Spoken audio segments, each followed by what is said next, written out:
Bilemege taktoo girseniz жанагы бул Сусамырда жанагы Арамзанын белинин астында Иралдын аткан жери, Едиген жаткан жери деген бар да. Бир маалыматта ошол Качке Баатырдын уулу Ирал аткан дейт. Бир маалыматта бир варианттачы. Сиз айтыңыз, тиги Чоролордун Иралысы, Жанболоттун баласы. Жанболоттун баласы Иралы деп айткандысыз. Ушул жөнүндө айтып бербешпи?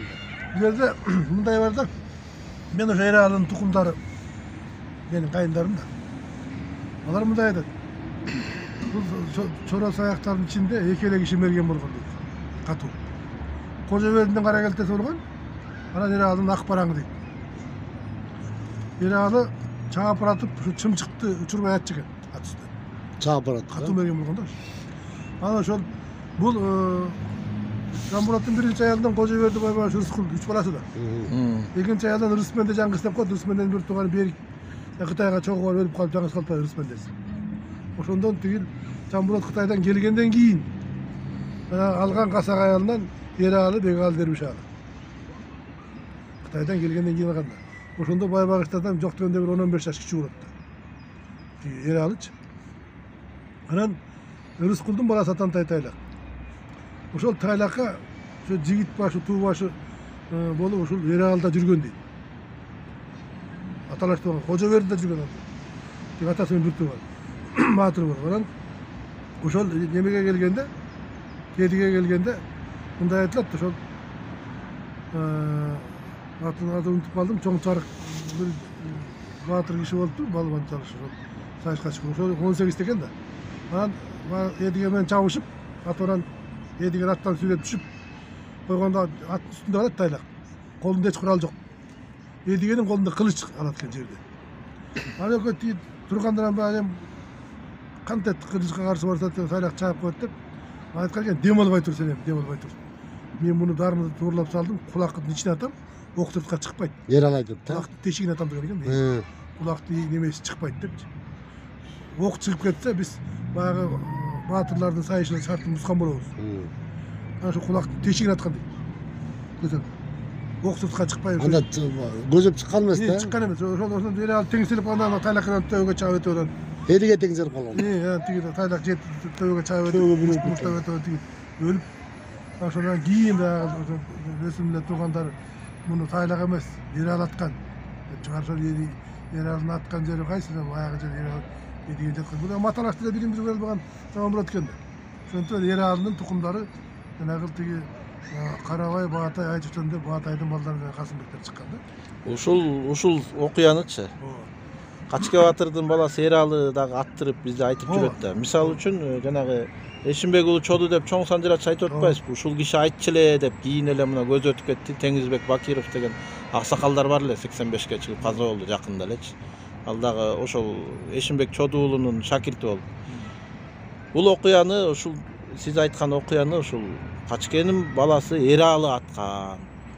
Эралынын аткан жери, Едиген жаткан жери деген жер ошол жана Суусамырда өтмөктөн чөбериш жерде ушинтип айтчы деп жүрөт да. Анан өткөндө дагы бирөө айтып атат.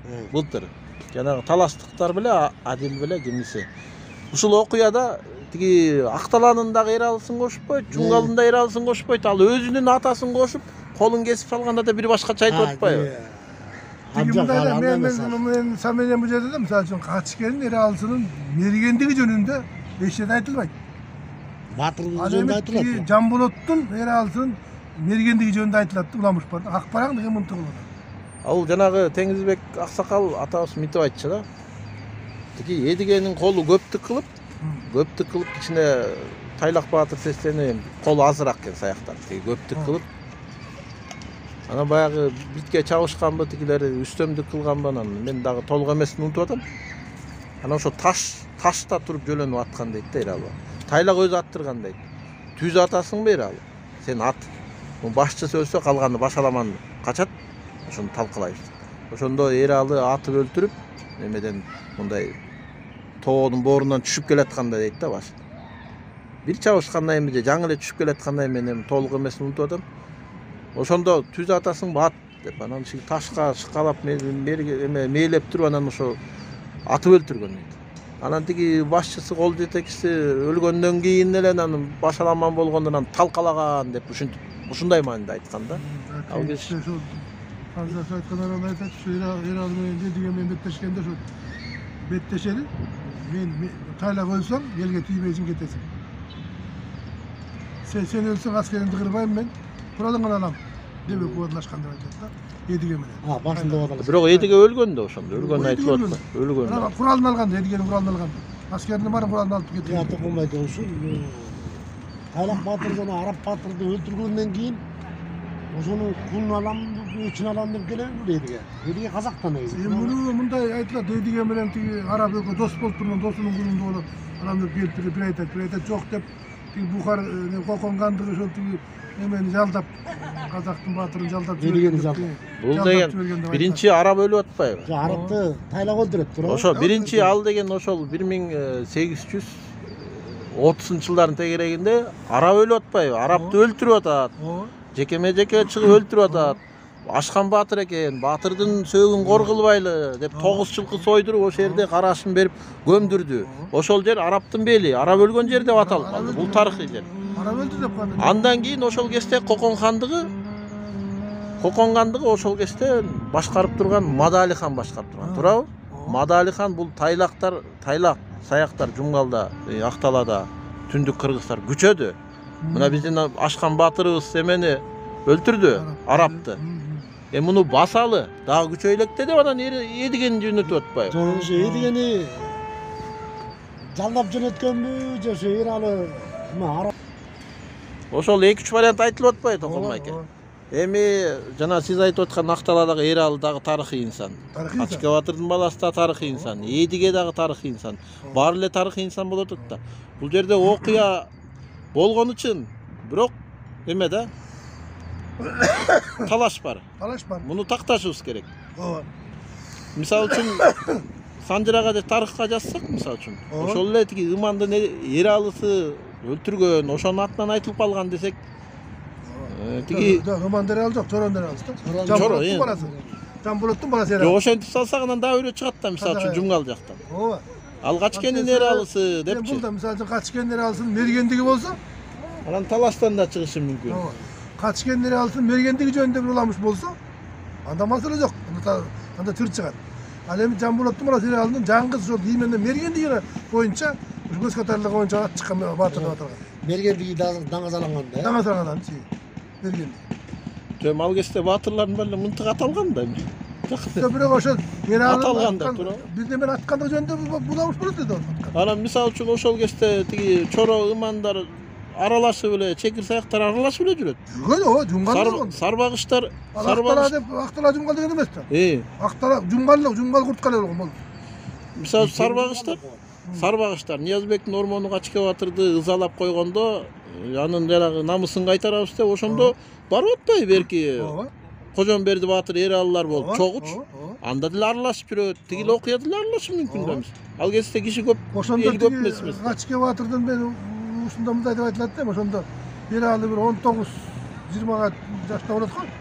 Анда ошо энесине айтып туруп, атама айт мен атым берсин барам дегенде, анан менде де бар турбай тукум чыгат экен. Анан барал торсун чокуту менен берип, анан тиги чылбырды белине байлап, сөөгүн калбайт. Бир өзү эмеспи? Чилерде. Мен ушуну толуктап коеюн, эми бул иликтеп жүрбөйсүзбү? Ошону ары 2-3 вариант кылып жүрөт да. Бир вариантта мисалы үчүн Качке батырдын 3 аялынан 13 эркек бар да. Анан балдарын сынатып атат да. Балдарын сынатып атат. Сынаткандагы окуясы бар. Сынатканда эми окуя кыскача айтып сынатканда ошонун ичинен баягы көңүлгө толгону Эралы болот. Бул Эралы Качке батырдын 13 баласынын ичинен ортончусу, 7-8 баласы болот. 7-8 баласы. Экинчи токол эме аялынанчы. Анан бир айтымда мынтип айтып атат. Жана өзүнөн кийинки уулун Бердиш, аны Кара Бердиш деп айтыш. Айтып атат да. Бердишти жөнөтүп атат ат суратып. Бир айтымда дагы бир башкача айтып атат. Эми бирок жанагы биздин жана Эшимбек Чоду уулунун санжырасына такап эле ушундай айтышты. Качке батыр өзүнүн биринчи байбичесинен төрөлгөн балдарына атты берген эмес. Байбичеси Саткын байбиче атты бердирткен эмес. Анан Эралы өзү эле сурап келип атат. Миңтеке деген жайлоодо отурчу экен. Чайыктын үстүндө Нарбеш. Өзү эле сурап келип атат. Анан келгенде анан Саткынбаевич айтып атат ошондочу. Бай депчи, баатыр деп. Аттын ээси эми келди деп. Анан эми Эралынын баатырдыгын жана сынагандагын баарын көрүп билип атат да. Өзүнүн туулган 5 баласына бербей Саткынбаевич. Токолунан туулган, эми бул Айкөлүк десек болобу? Токолунан туулган бала Эралыга айтып атат эми. Арага түшүп атат да. Аттын ээси эми келди, баатыр бериңиз деген. Анан ошондо жанагы Марал Тору деген атты берип, батасын кошо берип, арканын тиги чылбырын белиңе байлап ал. Бул асыл ат Тулпар. Эгер сайышсаң, душмандын колуна түшүп кетпесин деп атат да. Анан тиги дагы бир вариант бар да жана. Кожомберди баатыр келди, дагы ким эле? Карашана бар. Карашана баатыр менен Кожомберди баатыр ушундайды бириктирип да кол курап келди деген вариант бар да. Жетмен төбөдөн Карашана деген келди. эме айтып атат тиги. Булар Качке баатыр келип эле тиги эчтеке кепке сөзгө келбей, тамакка келбей эле жатып калат да. Намыстанып келипчи. Өзүнүн небересине, баласынан өлгөн кишиден намыс көрсө, намыс кыйын болгондо. Анан айтпайт, кемпирин айтып атат. Анан ошондо айтып атат да, мен ушунча балам болсо, туулган уругум болсо, ташка сийип койгон турбайбы, мен намысымды кайтарбайбы деген кеп болуп атат да. Деген кеп болуп атат. Анан Эралы атты алып, мен жана сөз анда тайлак өлүп элек да. Мындай тарыхый маалыматта. Ошо айтпайбы? Атаңдын көрү тайлагым болсо дагы мен намысымды коргойт тайлак өлүп калган деп айттырып коюп атышпайбы? Китепке жазып ишкен. Эми бул туура эмес да. Ал эми мындай караганда биз Качкени тайлактан мурун өлдү деп атабыз да. Көрөбү? Китеп түшүндү. Эми бул туура эмес да. Мен намысымды коргоор калбай калдым. Бул окуя тайлагым болсун деп жок дегенде депчи. Бул окуя деген болжол менен 1815, 12, 15 жылдардын тегерегинде болуп атат. Качке карып калган 90-дон тиги 80ден өтүп. Ошондо болуп атат да. Ал кезде тайлак тирүү, тайлак боло элек, жанагынтип бердиктер жаза элек жаш болгондо. Анан жанагынтип атты сурап келип атпайбы, мен сөзүм аягына чыгып коеюн. Атты сурап келип атат. Кол болсо кетип калыптыр. Эралы жалгыз келип атат, атты минип алып, кол кеткенден кийин. Анан ошол тетиги кызарттын белинен өткөндө дагы нарактан өткөндө анан келге кошулуп атат. Эрал жанагы Марал Тор мененчи. Анан келип аласы тиги агасына, улуу баласы, Качкенин улуу баласы Абайылдага атты берген экен. Мына ат тап келдим ага тартыңыз депчи. Анан Абайылда дагы ошондо айтып атат, калыстык кылыпчы. Атам менен апам депчи, атасына айтып атат да. Атты бизге берген жок, сага берди деп. Өзүң мин. Деп анан жанагы ормон менен сайышып жекеме-жекеде. Анан ормонду сайып түшүрүп атат. Анан Эралыны дагы бирөөсү сайып түшүрүп атат. Субан сайып түшүрүп атат. Субанды Кожоберди сайып. Туура да бул. Ошондо тиги Кожоберди ошондо Рыскул менен тең бир тууганда. Анда ошондо тиги мен таң калчумун да ошо. Тайлак өлгөндөн кийин барган болсо Кожоберди менен Байбагыш бир тууганда, Рыскул бир тууганда. Кожоберди ошо Рыскулдун баласы менен барсам да 60-70 ташканда барганго деп жүрчүмүн да мен. Өзүм оюмдачы болжоп да. Анан мындай айткандан да Кожоберди жаш эле кетип аткан. Тайлактын анча көтөрүлүп жүрүп. Жошол жанагыда варианты бар да. Карашана баатыр тиги эмеден кетмен төбөдөн келди, Кожоберди тиги эмеден келди, Чоролодон келди. Анан алар келип балким колу менен кетип калгандан кийин анан Эрал артынан барып кууп кетти дегенде сен айткан сөзүңдө чүрүндөн калат экен да. Анан бул жерде мындай бар да. Мен бир талаш кеч эле аттанып калган. Сурапчы. Бир жерде дәвир талаш бар да. Ошо Карашана баатырлар ошол кетмөдөн келгенден кайра кетпей ошо биздин актыларга туруп калышкан.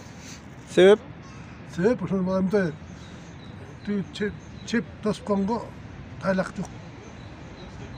Бул жерде буякта белдүү киши калбай калды, сен кал деп Карашананы калтырып коюшкандай кеп бар да бизде. Карашана тайлак өлгөндөн кийин туруп калган. Анда чын тайлак ошондо жок го дейм анда. Биздечи. Анан ошон үчүн кадаңдар, булар өдүчектер Карашанадан кадаң карак деп эки бир турган деп ошол ели менен келген да.